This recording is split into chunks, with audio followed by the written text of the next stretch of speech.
Good morning. Ngayon ay araw ng Monday, March 9, 2026. Ang malakas na amihan ay patuloy pa rin na nakakapekto sa malaking bahagi ng Luzon. At inyong papansin, yung mga kumpulan na kulapan ay dulot ng low pressure area.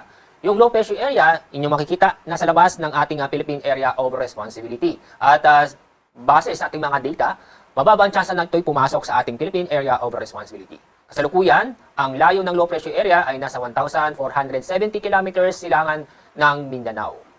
At inyong papansin, malayong low pressure area pero may mga kaulapan ng maabot sa ating bansa, lalong-lalo nasa Visayas ng Mindanao. Ay dahil sa trough ng low pressure area o yung extension area ng low pressure area.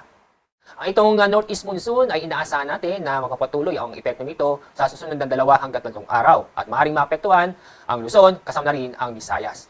Samantala, itong trough ng low pressure area ay patuloy ding makakapekto sa ating bansa, lalo-lalo na sa Mindanao sa susunod na 2 hanggang 3 araw.